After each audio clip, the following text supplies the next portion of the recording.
بہت بڑا طبقہ ہے جو اس نفرت کی سیاست کو ملک کی تباہی کا سبب سمجھتا ہے۔ جمعیت علماء کی یہ تحریک ہے، ہم اسی لیے آپ کے پاس آئے۔ ہم وقف بل کو ایک مذہبی مسئلہ سمجھتے ہیں۔ سواگت ہے دوستوں، منصوبے کا سنہرا لفظ میں سنیں گے دوستوں مولانا ارشد مدنی کا ایک شاندار بیان۔ اس سے پہلے بتا دوں دوستوں، سنبھل جامع مسجد احتجاج میں 10 لوگ گرفتار، 2 لوگوں کی موت۔ چلیے پھر سنتے ہیں ویڈیو کو۔ تو آپ سے گزارش ہے ویڈیو کو لائک کیجیے اور چینل کو ضرور سبسکرائب کیجیے۔ بہت بڑا طبقہ ہے جو اس نفرت کی سیاست کو ملک کی تباہی کا سبب سمجھتا ہے۔ جمعیت علماء کی یہ تحریک ہے، ہم اسی لیے آپ کے پاس آئے۔ ہم وقف بل کو ایک مذہبی مسئلہ سمجھتے ہیں۔ آپ اس بات کو سمجھیے، لوگ نہیں کہتے، میں تو سچ بات کہہ دیتا ہوں، آپ کے اس صوبے کی حکومت وہ بیساکھی ہے جس کے اوپر مرکزی حکومت ٹکی ہوئی ہے، یہ بھی اس کے اندر شریک ہے۔ وہ کہتے ہیں کہ ہم مسلمانوں کو کوئی تکلیف نہیں پہنچنے دیں گے۔ میں نے جو بات کہی ہے اسی لیے کہ یہ آواز ان تک پہنچے کہ وقف کو زندہ رکھنا یہ ہمارا مذہبی فریضہ ہے، ہمارا مذہب ہے وقف۔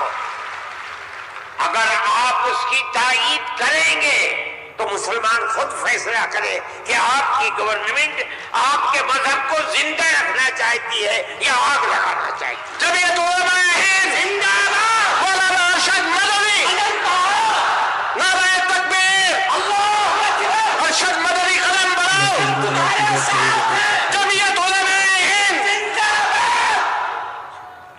میرے بھائی، تیسرا مسئلہ مدرسوں کا مسئلہ ہے۔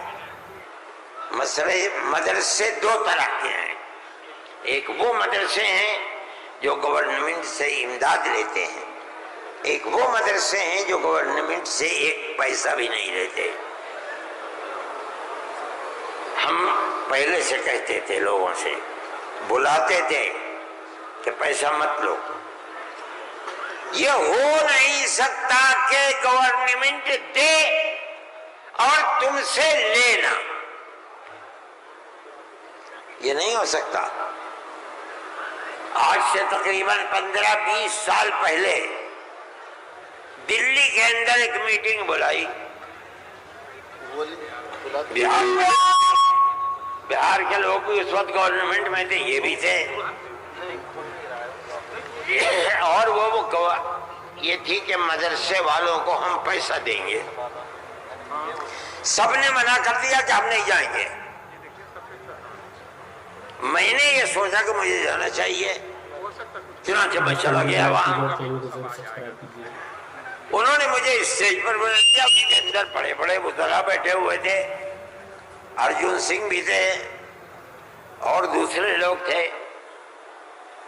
وہاں تقریر کرنے والوں نے تقریر کی مدرسوں کے خلاف، میں خاموش بیٹھا رہا۔ اس کے بعد مجھ کو کہا کہ آپ بولیں۔ میں بولے، میں نے ان سے کہا کہ آپ نہیں جانتے کہ مدرسوں کا کردار کیا ہے۔ میں آپ کو بتاتا ہوں، جب 1857 کے اندر لوگوں کا قتل عام ہو گیا تو اب ملک کی آزادی کے لیے جہاد کرنے والے مجاہد ہی ختم ہو گئے۔ جن لوگوں نے جہاد کیا تھا وہ جیل میں پکڑے گئے۔ جب عام معافی کا اعلان ہوا تو علماء نکلے اور سر جوڑ کر بیٹھے۔ 57 میں جہاد ہوا تھا، ٹھیک 9 سال کے بعد 1866 میں دارالعلوم کی بنیاد رکھی۔ کیوں؟ اب مجاہد زندہ نہیں رہے، دارالعلوم میں جنگ آزادی کے لیے مجاہدین کی فیکٹری بنانی تھی، وہ ہے دارالعلوم کے اوپر۔ مدارس اسلامیہ زندہ باد، جمعیت علماء ہند زندہ باد، نعرہ تکبیر، اللہ اکبر، مدارس اسلامیہ، اللہ اکبر۔ اس فیکٹری سے بڑے بڑے ہزاروں مدرسے بن گئے، جہاں دنیا میں جائیے، نیو یارک میں چلے جائیے، واشنگٹن میں چلے جائیے، لندن میں چلے جائیے، ساؤتھ افریقہ میں چلے جائیے، اور ایشیا کے اندر تو جس ملک میں قدم رکھو یہیں کے فارغ ہیں یا یہاں کے فارغ ہونے والے کے شاگرد ہیں جنہوں نے مدرسے بنا رکھے ہیں۔ یہ مدرسے در حقیقت ملک کی آزادی کی ضمانت ہے۔ ملک کے اندر حضرت شیخ الہند یہیں کے پیدا ہوئے جنہوں نے 4 سال مالٹا میں جیل کاٹی۔ مولانا مدنی یہیں سے پیدا ہوئے ہیں جنہوں نے 9 سال انگریز کی جیل کاٹی ہے۔ اور میں نے کہا میں کتنوں کا نام لوں آپ کے سامنے۔ یہ مدرسوں کی زندگی ہے اور یہ تاریخ ہے۔ آپ اس تاریخ کو بجھانا چاہتے ہیں، کہتے ہیں بالکل نہیں۔ انہوں نے کہا کہ ہم نہیں بجھانا۔ میں نے کہا کہ یہ ہو نہیں سکتا کہ آپ پیسہ دیں انہیں اور پھر ان کے نظام تعلیم اور نصاب تعلیم میں دخل نہ دیں۔ آواز آئی ہم وعدہ کرتے ہیں کہ نہیں دیں گے۔ میں نے کہا اچھا، میں آپ کو جھوٹا نہیں کہتا ہوں۔ مجھے یہ بتائیے کہ ابھی الیکشن میں 3 سال باقی ہیں، کیا آپ یہ ضمانت دے سکتے ہیں کہ 3 سال کے بعد جو الیکشن ہوگا اس الیکشن کے نتیجے میں کامیاب ہو کر آپ ہی اقتدار کی کرسی پر بیٹھیں گے؟ کہنے لگے نہیں دے سکتے۔ میں نے کہا تو آپ تو 3 سال کی ضمانت نہیں دیتے، اور میرے دل میں یہ ارمان ہے کہ اگر قیامت تک میں زندہ رہوں گا تو مدرسوں کو لے کے چلوں گا۔ میرا آپ سے کیسے ہو جائے گا؟ میری آپ سے اس میں مصالحت نہیں ہو سکتی۔ آپ کو اسکول بنانے ہیں، آپ مجھے دیجئے، آپ اگر 50 اسکول کہیں گے میں 50 بنا دوں گا۔ لیکن آپ یہ چاہیں کہ مدرسے کو ختم کر کے اس کے اندر اسکول کا نصاب بن جائے، یا یہ مدرسے آپ سے پیسہ لے کر چلے، جمعیت علماء اسے گوارا نہیں کرے گی۔ میں نے ان سے کہا کہ مدرسے اور مسجد میں کوئی فرق نہیں ہے۔ کہنے لگے وہ کیسے؟ میں نے کہا اس لیے کہ اگر مسجد میں نماز پڑھی جاتی ہے، مدرسے میں نماز سکھلائی جاتی ہے۔ اگر مسجد میں نماز کے اندر قرآن پڑھا جاتا ہے، مدرسے کے اندر قرآن پڑھنا سکھلایا جاتا ہے۔ کیسے دونوں الگ ہو جائیں گے؟ یہ دونوں ایک دوسرے کے ساتھ ہیں۔ جیسے ہم مسجد اپنی خود بناتے ہیں، چاہے چھپر ڈال کر کے بنائیں، اسی طرح ہم مدرسے میں بھی آپ سے کوئی مساعدت لینا ہم نہیں گوارا کرتے۔ اچھا، میں یہ کہہ کر کے بیٹھ گیا، صدیقی صاحب جن کو گورنمنٹ نے بنایا تھا، اسکولوں کو ان کا اقلیتی کردار دینے کے لیے وہ میرے برابر بیٹھے تھے، وہ بھی اس اجتماع کو بلانے والے تھے۔ اس کے بعد ایک اور صاحب کھڑے ہوئے میرے بعد، انہوں نے پہلے تو یہ کہا کہ مجھے بڑا افسوس ہے کہ آپ نے ارشد کے بعد مجھے بلا لیا، کچھ وقفے کے بعد بلاتے۔ انہوں نے تقریر، اور جیسے انہوں نے کہا میں نے اس پر یہ کہا کہ میرے اندر یہ طاقت ہے، آپ جو فرمائیں گے میں اسے قبول کروں گا، خاموش، میں کوئی اس کی تردید نہیں کروں گا، اس لیے آپ فرمائیے۔ جیسے انہوں نے کہا کہ مدرسوں کا کردار کمزور ہو گیا، وہ تو مجمع جو صبح سے کھڑے ہو گئے، خبیث ہے، اتار دو، پھینک دو، نکال دو اس کو یہاں سے۔ جب آگ لگنے لگی تو میں نے صدیقی صاحب سے کہا صدیقی صاحب میں تو جا رہا ہوں۔ صدیقی صاحب نے مجھے پکڑے، بھائی خدا کے لیے بیٹھ جاؤ، یہ مجمع ہمارے قابو میں نہیں آئے گا۔ تو میں نے ان لوگوں سے کہا کہ بھائی کیا بات ہے، کیوں آخر گھبرا رہے؟ ایک بات ہے آپ کی مرضی کے مطابق ہے، آپ قبول کیجئے، نہ مرضی کے مطابق ہے آپ نہ قبول، لیکن اس اجلاس کے اندر یہاں تو شور مچاتے ہو۔ خیر وہ لوگ بیٹھ گئے، جب ہو گیا تو میں اٹھ کے بھاگ گیا۔ کانگریس گورنمنٹ کی جو بالکل آخری شخصیت تھی، انہوں نے کہا کہ بھائی سونیا جی صدر تھی، انہوں نے کہا کہ آپ نے کیا کر دیا، میں پہلے منع کرتی تھی کہ اس مسئلے کو نہ چھوڑو، بند کر دو اس کو، جو مدرسہ بند ہو گیا۔ آج بھی یہی مصیبت تھی ان مدرسوں کے خلاف ابتدا میں جو امداد نہیں لیتے تھے کوئی نہیں بولتا تھا، اس لیے کہ جب تمہارا کھایا نہیں ہے تو تم ہم سے پوچھ کیوں سکتے ہو؟ جو تمہارا کھاتے ہیں ان سے جا کے کہو، انہوں نے کھایا ہے اب تم ان کے حلق سے نکالو، ہم نے تو کبھی تم سے 2 پیسے بھی نہیں لیے۔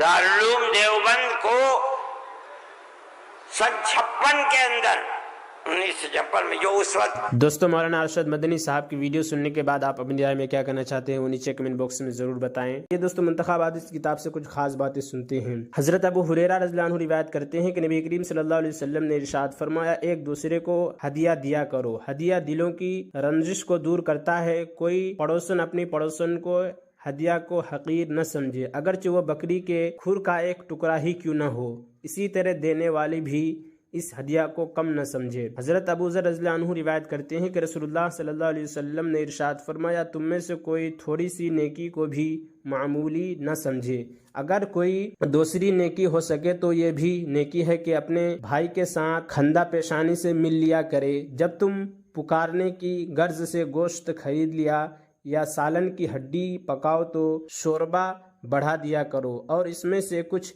نکال کر اپنے پڑوسن کو دے دیا کرو۔ حضرت ابو ہریرہ رضی اللہ عنہ فرماتے ہیں کہ رسول اللہ صلی اللہ علیہ وسلم نے ارشاد فرمایا، جو شخص اللہ تعالیٰ اور آخرت کے دن پر ایمان رکھتا ہو اس کے لیے لازم ہے کہ اپنے پڑوسی کے ساتھ اکرام کا معاملہ کرے۔ صحابہ رضی اللہ عنہم نے عرض کیا، رسول اللہ پڑوسی کا حق کیا ہے؟ آپ صلی اللہ علیہ وسلم نے ارشاد فرمایا، اگر وہ تم سے کچھ مانگے تو اسے دو، اگر وہ تم سے مدد چاہے تو تم اس کی مدد کرو، اگر وہ اپنی ضرورت کے لیے قرض مانگے تو اسے قرض دو، اگر وہ تمہاری دعوت کرے تو اسے قبول کرو، اگر وہ بیمار ہو جائے تو اس کی بیمار پرسی کرو، اگر اس کا انتقال ہو جائے تو اس کے جنازے کے ساتھ جاؤ، اگر اسے کوئی مصیبت پہنچے تو اسے تسلی دو، اپنی ہانڈی میں گوشت پکنے کی مہک سے اسے تکلیف نہ پہنچاؤ، کیونکہ ہو سکتا ہے کہ تنگ دستی کی وجہ سے وہ گوشت نہ پکا سکتا ہو، مگر یہ کہ اس میں سے کچھ اس کے گھر بھی بھیج دو، اور اپنی عمارت اس کی عمارت سے اس طرح بلند نہ کرو کہ اس کے گھر کی ہوا رک جائے، مگر یہ کہ اس کی اجازت سے ہو۔ حضرت انس رضی اللہ عنہ فرماتے ہیں کہ رسول اللہ صلی اللہ علیہ وسلم نے ارشاد فرمایا، میرے پیارے بیٹے، جب تم اپنے گھر میں داخل ہو تو گھر والوں کو سلام کرو، یہ تمہارے لیے اور تمہارے گھر والوں کے لیے برکت کا سبب ہوگا۔ حضرت ابو ہریرہ رضی اللہ عنہ روایت کرتے ہیں کہ رسول اللہ صلی اللہ علیہ وسلم نے ارشاد فرمایا، جب تم میں سے کوئی کسی مجلس میں جائے تو سلام کرے، اس کے بعد بیٹھنا چاہے تو بیٹھ جائے، پھر جب مجلس سے اٹھ کر جانے لگے تو پھر سلام کرے، کیونکہ پہلا سلام دوسرے سلام سے بڑھا ہوا نہیں ہے، یعنی جس طرح ملاقات کے وقت سلام کرنا سنت ہے ایسے ہی رخصت ہوتے وقت سلام کرنا سنت ہے۔ حضرت علی رضی اللہ عنہ روایت کرتے ہیں کہ رسول اللہ صلی اللہ علیہ وسلم نے ارشاد فرمایا، راستہ سے گزرنے والی جماعت میں سے اگر ایک شخص سلام کر لے تو ان سب کی طرف سے کافی ہے، اور بیٹھے ہوئے لوگوں میں سے ایک جواب دے دے تو سب کی طرف سے کافی ہے۔ حضرت عبداللہ بن مسعود رضی اللہ عنہ روایت کرتے ہیں کہ رسول اللہ نبی کریم صلی اللہ علیہ وسلم نے ارشاد فرمایا، سلام اللہ تعالیٰ کے ناموں میں سے ایک نام ہے جس کو اللہ تعالیٰ نے زمین پر اتارا ہے، لہٰذا اس کو آپس میں خوب پھیلاؤ، کیونکہ مسلمان جب کسی قوم پر گزرتا ہے اور ان کو سلام کرتا ہے اور وہ اس کو جواب دے دیتے ہیں تو اس کو سلام یاد دلانے کی وجہ سے سلام کرنے والے کو اس قوم پر ایک درجہ فضیلت حاصل ہوتی ہے، اور اگر وہ جواب نہیں دیتے ہیں تو فرشتے جو انسان سے بہتر ہے اس کے سلام کا جواب دیتے ہیں۔ حضرت عمر رضی اللہ عنہ فرماتے ہیں کہ میں نے رسول اللہ صلی اللہ علیہ وسلم کو ارشاد فرماتے ہوئے سنا، جو اللہ تعالیٰ کی رضا حاصل کرنے کے لیے تواضع کو اختیار کرتا ہے اللہ تعالیٰ اس کو بلند فرماتے ہیں، جس کا نتیجہ یہ ہوتا ہے کہ وہ اپنے خیال اور اپنی نگاہ میں تو جھوٹا ہوتا ہے لیکن لوگوں کی نگاہ میں اونچا ہوتا ہے، اور جو تکبر کرتا ہے اللہ تعالیٰ اس کو گرا دیتے ہیں، جس کا نتیجہ یہ ہوتا ہے کہ وہ لوگوں کی نگاہوں میں جھوٹا ہو جاتا ہے، اگرچہ خود اپنے خیال میں بڑا ہوتا ہے لیکن دوسروں کی نظر میں وہ کتے اور خنزیر سے بھی زیادہ ذلیل ہو جاتا ہے۔ حضرت ابو ہریرہ رضی اللہ عنہ روایت کرتے ہیں کہ رسول اللہ صلی اللہ علیہ وسلم نے ارشاد فرمایا، بندہ جب کوئی گناہ کرتا ہے تو اس کے دل میں ایک سیاہ نقطہ لگ جاتا ہے، پھر اگر اس نے اس گناہ کو چھوڑ دیا اور اللہ تعالیٰ سے معافی مانگ لی اور توبہ کر لی تو وہ سیاہ نقطہ ختم ہو کر دل صاف ہو جاتا ہے، اور اگر اس نے گناہ کے بعد توبہ و استغفار کے بجائے مزید گناہ کیے تو دل کی سیاہی اور بڑھ جاتی ہے، یہاں تک کہ دل پر چھا جاتی ہے۔ آپ صلی اللہ علیہ وسلم نے ارشاد فرمایا، یہی وہ زنگ ہے جسے اللہ تعالیٰ نے کلا بل اران علی قلوبہم ما کانوا یکسبون میں ذکر فرمایا۔ حضرت ابو ہریرہ رضی اللہ عنہ روایت کرتے ہیں کہ رسول اللہ صلی اللہ علیہ وسلم ہمارے پاس تشریف لائے اور ارشاد فرمایا، دیکھو اپنے بچاؤ کے لیے ڈھال لے لو۔ صحابہ رضی اللہ عنہم نے عرض کیا، یا رسول اللہ کیا کوئی دشمن آ گیا ہے؟ ارشاد فرمایا، جہنم کی آگ سے بچاؤ کے لیے ڈھال لے لو۔ سبحان اللہ، الحمدللہ، لا الہ الا اللہ، واللہ اکبر کہا کرو، کیونکہ یہ کلمات قیامت کے دن اپنے کہنے والے کے آگے پیچھے دائیں بائیں سے آئیں گے اور اس کو نجات دلانے والے ہوں گے، اور یہی وہ نیک اعمال ہے جن کا ثواب ہمیشہ ملتا رہتا ہے۔ فائدہ حدیث شریف کے اس جملہ یہ کلمات اپنے پڑھنے والے کے آگے پیچھے سے آئیں گے کا مطلب یہ ہے کہ قیامت کے دن یہ کلمے آگے بڑھ کر اپنے پڑھنے والے کی سفارش کریں گے، اور دائیں بائیں پیچھے سے آنے کا مطلب یہ ہے کہ اپنے پڑھنے والے کی عذاب سے حفاظت کریں گے۔ حضرت عمر بن خطاب رضی اللہ عنہ فرماتے ہیں کہ ایک دن ہم رسول اللہ صلی اللہ علیہ وسلم کی خدمت میں بیٹھے ہوئے تھے کہ اچانک ایک شخص آیا جس کا لباس انتہائی سفید اور بال گہرے سیاہ تھے، نہ ان کی حالت میں سے سفر کے آثار ظاہر تھے کہ اس سے جس سے سمجھا جاتا کہ یہ کوئی مسافر شخص ہے، اور نہ ہم میں سے کوئی اس کو پہچانتا تھا جس سے یہ ظاہر ہوتا کہ یہ مدینہ کا مقامی ہے۔ بہرحال وہ شخص رسول اللہ صلی اللہ علیہ وسلم کے اتنے قریب آ کر بیٹھا کہ اپنے گھٹنے آپ صلی اللہ علیہ وسلم کے گھٹنوں سے ملائے اور اپنے دونوں ہاتھ اپنی دونوں ہاتھوں پر رکھ لیے۔ اس کے بعد اس نے عرض کیا، اے محمد مجھے بتائیے کہ اسلام کیا ہے؟ رسول اللہ صلی اللہ علیہ وسلم نے ارشاد فرمایا، اسلام کے ارکان میں سے یہ ہے کہ تم دل و زبان سے یہ گواہی دو کہ اللہ تعالیٰ کے سوا کوئی ذات و عبادت و بندگی کے لائق نہیں ہے، اور محمد صلی اللہ علیہ وسلم اللہ کے رسول ہیں، نماز ادا کرو، رمضان کے روزے رکھو، اور اگر بیت اللہ کے حج کی طاقت رکھتے ہو تو حج کرو۔ یہ سن کر اس شخص نے کہا، آپ نے سچ فرمایا۔ حضرت عمر رضی اللہ عنہ فرماتے ہیں، ہمیں اس شخص پر تعجب ہوا کہ سوال کرتا ہے گویا کہ جانتا نہ ہو، اور پھر تصدیق بھی کرتا ہے جیسے پہلے سے جانتا ہو۔ پھر اس شخص نے عرض کیا، مجھے بتائیے کہ ایمان کیا ہے؟ آپ صلی اللہ علیہ وسلم نے ارشاد فرمایا، ایمان یہ ہے کہ تم اللہ تعالیٰ کو، ان کے فرشتوں کو اور ان کی کتابوں کو، ان کے رسولوں کو اور قیامت کے دن کو دل سے مانو اور اچھی بری تقدیر پر یقین رکھو۔ اس شخص نے عرض کیا، آپ نے سچ فرمایا۔ پھر اس شخص نے عرض کیا، مجھے بتائیے کہ احسان کیا ہے؟ آپ صلی اللہ علیہ وسلم نے ارشاد فرمایا، احسان یہ ہے کہ تم اللہ تعالیٰ کی عبادت اور بندگی اس طرح کرو کہ گویا تم اللہ تعالیٰ کو دیکھ رہے ہو، اور اگر یہ کیفیت نصیب نہ ہو تو پھر اتنا تو دھیان میں رکھو کہ آپ صلی اللہ تعالیٰ تمہیں دیکھ رہے ہیں۔ پھر اس شخص نے عرض کیا، مجھے قیامت کے بارے میں بتائیے کہ کب آئے گی؟ آپ صلی اللہ علیہ وسلم نے ارشاد فرمایا، اس کے بارے میں جواب دینے والا سوال کرنے والے سے زیادہ نہیں جانتا، یعنی اس بارے میں میرا علم تم سے زیادہ نہیں۔ اس شخص نے عرض کیا، پھر مجھے اس کی کچھ نشانیاں ہی بتا دیجیے۔ آپ صلی اللہ علیہ وسلم نے ارشاد فرمایا، اس کی نشانی تو یہ ہے کہ باندی اپنی ملکہ کو جنے گی، اور دوسری نشانی یہ ہے کہ تم دیکھو گے کہ جن کے پاؤں میں جوتا اور جسم پر کپڑا نہیں ہے، فقیر ہے، بکریاں چرانے والا ہے، وہ بڑی بڑی عمارتیں بناتے ہیں، ایک دوسرے پر بازی لے جانے کی کوشش کریں گے۔ حضرت عمر رضی اللہ عنہ فرماتے ہیں کہ پھر وہ شخص چلا گیا، میں نے کچھ دیر توقف کیا اور آنے والے شخص کے بارے میں دریافت نہیں کیا۔ پھر آپ صلی اللہ علیہ وسلم نے خود ہی مجھ سے پوچھا، عمر جانتے ہو یہ سوال کرنے والا شخص کون تھا؟ میں نے عرض کیا، اللہ اور ان کے رسول ہی زیادہ جانتے ہیں۔ رسول اللہ صلی اللہ علیہ وسلم نے ارشاد فرمایا، یہ جبرائیل تھے جو تمہارے پاس تمہارا دین سکھانے کے لیے آئے تھے۔ حضرت ابو موسیٰ رضی اللہ عنہ روایت کرتے ہیں کہ رسول اللہ صلی اللہ علیہ وسلم نے ارشاد فرمایا، اللہ تعالیٰ نے مجھے جس علم و ہدایت کے ساتھ بھیجا ہے اس کی مثال اس بارش کی طرح ہے جو زمین پر خوب برسے، اور جس زمین پر بارش برسی وہ 3 طرح کی تھی۔ اس کا ایک ٹکڑا عمدہ تھا جس نے پانی کو اپنے اندر جذب کر لیا، پھر خوب گھاس اور سبزہ اگایا۔ نمبر 2، زمین کا ایک دوسرا ٹکڑا سخت تھا جس نے پانی کو جذب تو نہیں کیا لیکن اس کے اوپر پانی جمع ہو گیا۔ اللہ تعالیٰ نے اس سے بھی لوگوں کو نفع پہنچایا، انہوں نے خود بھی پیا، جانوروں کو بھی پلایا اور کھیتوں کو بھی سیراب کیا۔ نمبر 3، وہ بارش زمین کے ایسے ٹکڑوں پر بھی برسی جو چٹیل میدان ہی تھے، جس نے نہ پانی جمع کیا اور نہ ہی گھاس اگایا۔ اور ایسے ہی نیو ویڈیو کے لیے ہمارے اس چینل کو ضرور سبسکرائب کریں۔ ملتے ہیں کسی اور ویڈیو میں ایسے ہی نئی ویڈیو کے ساتھ، تو جب تک کے لیے دیجیے مجھے اجازت اور رکھیے اپنا خیال۔ آپ دیکھ رہے تو سنہرے لفظ، اور میں آپ کے ساتھ محمد ثاقب۔ السلام علیکم ورحمۃ اللہ وبرکاتہ۔